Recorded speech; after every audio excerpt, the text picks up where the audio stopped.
Look around. Most of us assume that the world around us is real. We take it for granted, assuming that everything we interact with is the true essence of reality, and not an illusion created by someone else. After all, this world is all we've ever known. We can explain how it works using science, philosophy, and other fields of knowledge. We can understand the laws of physics, chemistry, and biology that govern our existence. It all seems so concrete, so unquestionably genuine. But what if it's not? Think about it.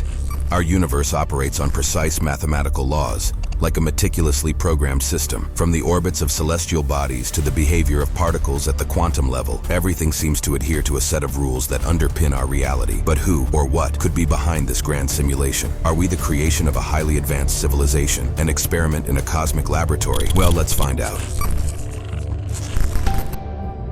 Welcome to the simulation theory, a concept that challenges our deepest assumptions about reality. In this exploration, we'll embark on a journey to probe the very nature of our existence and ponder the possibility that our world might be more mysterious than it appears. The concept of living within a simulation, often referred to as simulation theory, has been a subject of discussion for centuries. It goes by various names, including simulation reality and simulation hypothesis. But what does this intriguing idea actually entail? The core premise is that our perceived reality, including ourselves and the entire universe, could be an intricate artificial simulation, akin to a highly detailed video game. In this perspective, reality is simply an advanced computer-generated construct in which we experience life, love, laughter, and work based on programmed commands.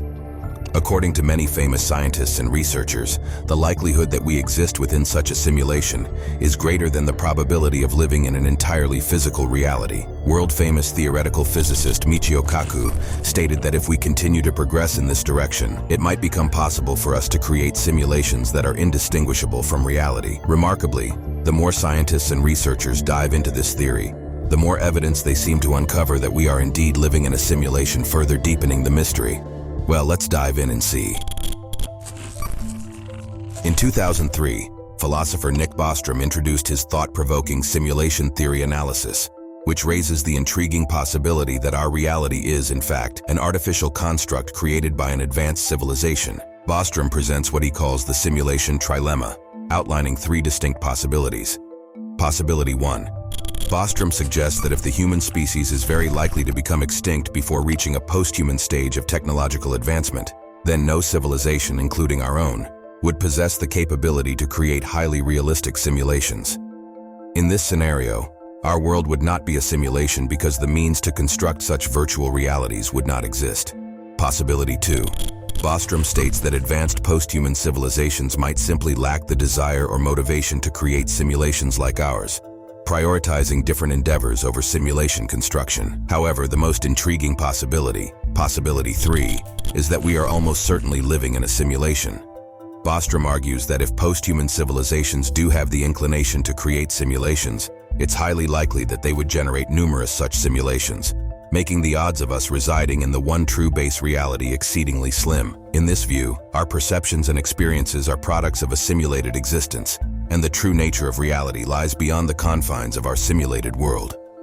While the notion of the simulation theory might initially sound far-fetched, it's worth noting that numerous respected researchers and scientists have contemplated the possibility that we inhabit a simulated reality. Bostrom goes on to say that the evidence for simulation theory is all around us. All we have to do is look. But how do we find it? All right. So if we live in a simulated reality, there's bound to be glitches, right? Well, Philip K. Dick, a renowned researcher and science fiction writer, delved into captivating themes such as alternate realities and the nature of existence. He firmly believed in the existence of other realms that occasionally intersect with our own reality. According to Dick, these intersections are evidenced by phenomena like the Mandela effect and déjà vu. The Mandela effect is a particularly intriguing phenomenon, characterized by a situation in which a large group of people collectively remembers an event occurring differently from how it actually happened. For instance, some individuals believed that Nelson Mandela had died in the 1980s in prison, even though he passed away in 2013. This collective misremembering of events raises questions about the nature of our shared reality and the possibility of alterations within it. Consider the iconic line from the Disney film Snow White, "Mirror, mirror on the wall, who is the fairest of them all?" Many remember it this way, but the actual line is "Magic mirror on the wall, Who is the fairest one of all? This discrepancy in recollection hints at the potential for shifts or glitches in our perceived reality. In the movie Star Wars, Darth Vader is often quoted as saying, "Luke, I am your father." However, the accurate line is, "No, I am your father." These subtle but impactful differences in memory raise intriguing questions about the consistency of our reality. Another puzzling example involves the count of US states. Some individuals recall there being 51 or even 52 states, rather than the actual count of 50. These discrepancies challenge our assumptions about fundamental aspects of our reality. Perhaps one of the most confounding instances is the famous quote from the film Forrest Gump, "Life is like a box of chocolates." Many remember it this way, but in reality the line is, "Life was like a box of chocolates." Such discrepancies in memory make us question the accuracy of our recollections. Philip K. Dick suggested that these instances could be likened to glitches in a simulated world, much like the glitches one might encounter in a video game. He proposed that when we experience phenomena like déjà vu and the Mandela effect, something in our simulated universe changes, and a new timeline branches off from the current one. According to Dick, we are living in a computer-programmed reality, and the impressions we get from these experiences may be valid clues indicating that, at some point in the past, a variable was altered or reprogrammed, leading to the creation of an alternative world. Intriguingly, the concept of glitches in our reality challenges our understanding of the nature of existence and invites us to ponder whether our world is more malleable and subject to change than we previously believed. These examples, along with Dick's thought-provoking insights, compel us to explore the depths of our simulated existence and the mysteries it may hold. Perhaps in precisely the same way, hearing the same words, saying the same words, I submit that these impressions are valid and significant. And I will even say this, such an impression is a clue that at some past time point, a variable was changed, reprogrammed as it were, and that because of this, an alternative world branched off. So like I said earlier, take a moment to look around you, and you'll notice something remarkable. Everything seems to be imbued with a sense of mathematical symmetry. Researchers suggest that this pervasive mathematical symmetry could be a compelling piece of evidence supporting the idea that we inhabit a simulated universe, one governed by a complex underlying code or programming. Brian Whitworth, a renowned researcher, has delved into this intriguing concept. He posits that the presence of mathematical symmetry serves as a testament to the existence of a profound, intricate code embedded within the very fabric of our universe. This code, he suggests, not only dictates the laws of physics, but also orchestrates the behavior of matter and energy, giving rise to the intricate and often mesmerizing patterns we observe in the natural world. One of the most captivating examples of this mathematical symmetry can be found in the golden ratio, also known as phi. This mathematical ratio, approximately equal to 1.618, arises from a unique relationship between two values. Specifically, the ratio of the sum of the two values to the larger value is precisely the same as the ratio of the larger value to the smaller one. We see the golden ratio in nature, plants, animals, weather patterns, and even in outer space. So, what exactly is the golden ratio? The golden ratio is derived from a famous and very simple mathematical sequence called the Fibonacci sequence. This sequence is initiated with the numbers 0 and 1, with each subsequent number generated by adding the two that precede it. It unfolds as follows: 0 plus 1 equals 1, 1 plus 1 equals 2, 1 plus 2 equals 3, and 2 plus 3 equals 5, and so on. What's truly intriguing is the pervasive nature of this pattern in the natural world, as if it were a fundamental code embedded within our reality. This repetitive sequence appears to manifest ubiquitously in nature, leading to the tantalizing idea that we might be ensconced within an intricate program. It's akin to a recurring musical motif in the symphony of existence, a common code that governs the harmony of our world. Consider, for instance, the leaf arrangement in many plants. The pattern of leaves along the stem frequently follows the Fibonacci sequence or approximates the golden ratio. In plants like sunflowers, one can observe spirals of leaves wrapping around the stem, with the number of spirals often corresponding to consecutive Fibonacci numbers. Flower petals, too, adhere to this mathematical dance. Some flowers exhibit petal counts that align with Fibonacci numbers, or their ratios approximate the golden ratio. Lilies might boast petal counts of 3, 5, or 8, while daisies and marigolds may flaunt petal counts of 13, 21, or 34, each sequence representing consecutive Fibonacci numbers. Even the branching patterns of trees reflect this mathematical order. The main trunk typically spreads into 2 branches, which then divide into 2 more and so forth, with the number of branches at each level often mirroring Fibonacci numbers. Nature's adherence to this pattern extends to the animal kingdom as well. From the 5 arms of a starfish, a Fibonacci number, to the pentagon shape that reflects the golden ratio, the horns of a ram, the tail of a seahorse, and the spiral shells of snails in the nautilus all resonate with the Fibonacci sequence. Perhaps one of the most intriguing examples lies in the reproductive pattern of bees. Male honeybees, or drones, exhibit a family tree that follows Fibonacci numbers at each level of ancestors. This recurrence of the Fibonacci sequence in the natural world, from galaxies to the tiniest creatures, beckons us to question its significance. For proponents of the idea that we inhabit a simulated reality, these mathematical patterns, including the golden ratio, might be indicative of deliberate programming within the simulated construct. It raises the intriguing notion that if one were to craft a simulation, employing a common code to govern everything and maintain order might be a fundamental design principle. In the movie The Matrix, Neo is offered a choice between truth and illusion. If he takes the blue pill, he will return to his old life, where everything seems normal. If he takes the red pill, he will wake up to see the world as it truly is. Neo chooses the red pill. When he wakes up, he realizes that he's been asleep in a pod where he only dreamt that he was living a normal life. The truth is, he and all of the other humans were prisoners of sophisticated machines. The machines created the illusion of a normal life for the sleeping humans, so they could harvest their energy. Neo is just a character in a movie. The Matrix may be science fiction, but scientists are beginning to think that we also may be living inside an illusion of sorts, just like in The Matrix. Some have even gone as far as saying that we are living inside of a video game. Elon Musk, who is one of the most influential people in the world of technology, says that there is only a 1 in a billion chance that we are not living in a simulation.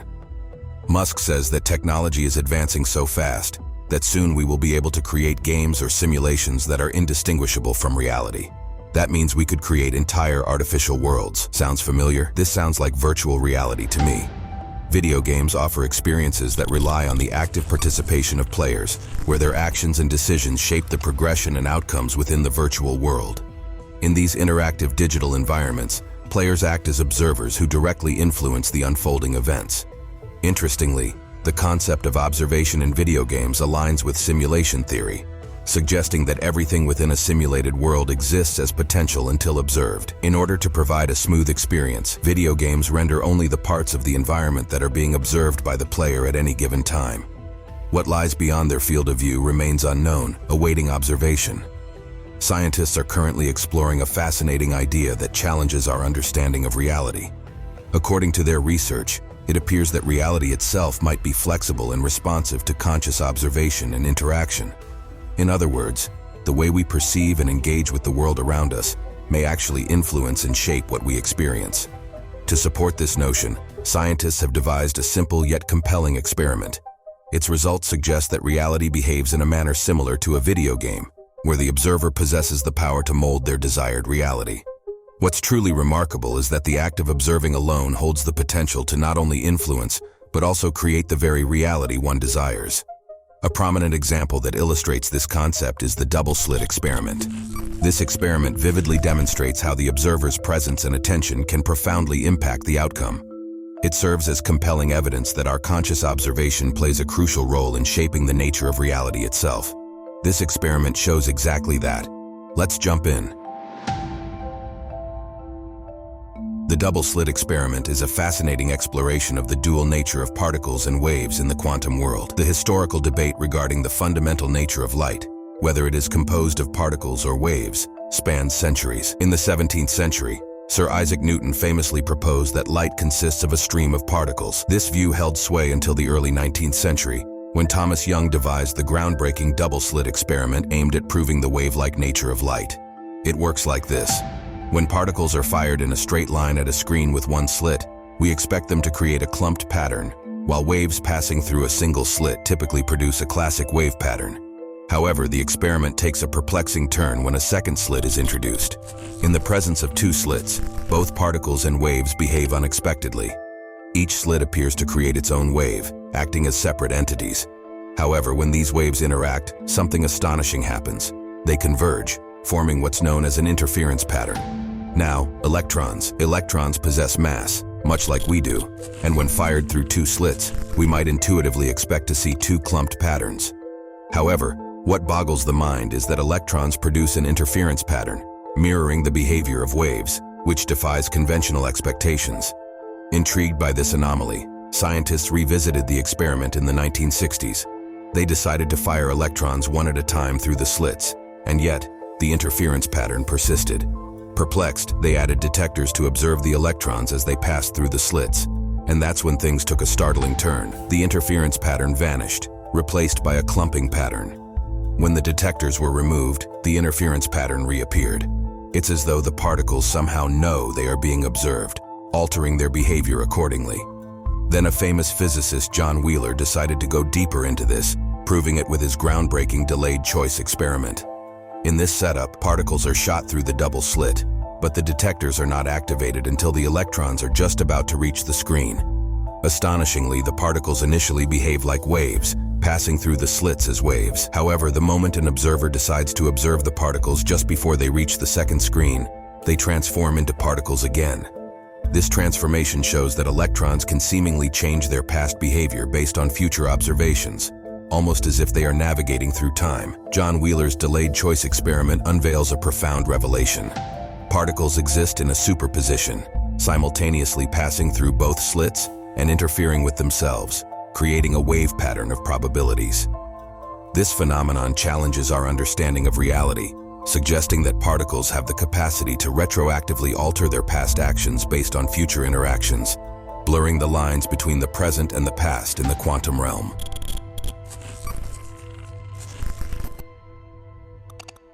The double-slit experiment reveals something intriguing. Our conscious observation wields the remarkable power to shape the very fabric of reality. Much like in a video game where our choices steer the storyline, this experiment implies that life's myriad possibilities exist as waves of light and potential, awaiting the guiding hand of our conscious intent to crystallize into definitive reality. Nothing is set in stone or predetermined. Instead, it is our thoughts and intentions that act as the architects of our own narrative, transforming abstract ideas into tangible, lived experiences.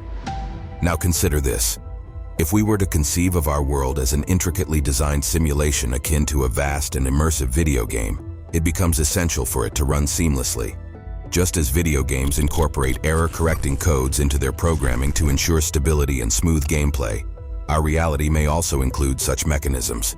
In this simulation, these error-correcting codes would function as a fundamental aspect, diligently maintaining the integrity and coherence of our existence. They would optimize computational efficiency by simulating only the necessary aspects and correcting any anomalies or inconsistencies as they are observed or measured. This concept finds resonance not only in our man-made systems, but also in the natural world. Take DNA, for instance, the blueprint of life, which possesses its built-in error correction systems to safeguard the accuracy of genetic information during replication.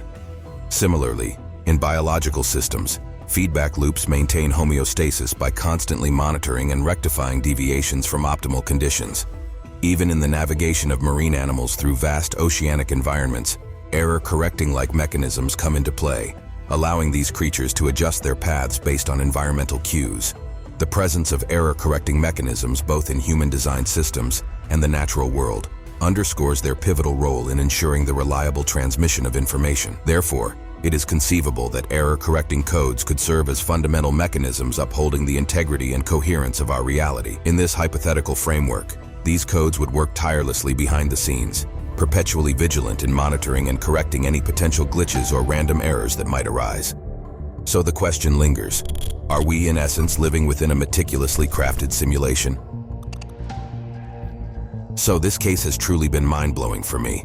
It continues to open my eyes to the reality we live in. I can't help but think about the ancient Sumerian tablets I've studied and how they speak about the world being a simulation, with a governing force controlling everything. These texts, which are about 4,000 to 5,000 years old, are truly fascinating. When I consider the rapid advancements in technology over the years, it's astonishing. From the simple video game Pong to the immersive virtual reality experiences we have today, it's clear that our capabilities have expanded exponentially. As Elon Musk pointed out, we're rapidly approaching a point where video games will be indistinguishable from reality. In the grand scheme of things, our civilization is relatively young compared to the ancient civilizations, yet we've achieved so much in a short period of time. With the rapid progress of artificial intelligence and advanced technologies, it makes me wonder if we will eventually create a simulated reality ourselves. Perhaps in that future reality, people will ask the same questions and ponder whether they are living in a simulation. As for my thoughts, I find the simulation theory intriguing and thought-provoking. While I don't have concrete answers, I believe it's important to keep an open mind and explore the possibilities that lie before us. The more we uncover about our reality, ancient texts, and technological advancements, the more we realize that there is so much we have yet to understand. It's a fascinating journey, and I'm grateful to be a part of it. So my friends, thank you for joining me today on this journey into the simulation theory. If you haven't already, please hit that subscribe button and like button. For some reason, YouTube is telling me 80% of my viewers aren't subscribed, so smash that button. It helps me tremendously. And until next time, remember to always seek the truth.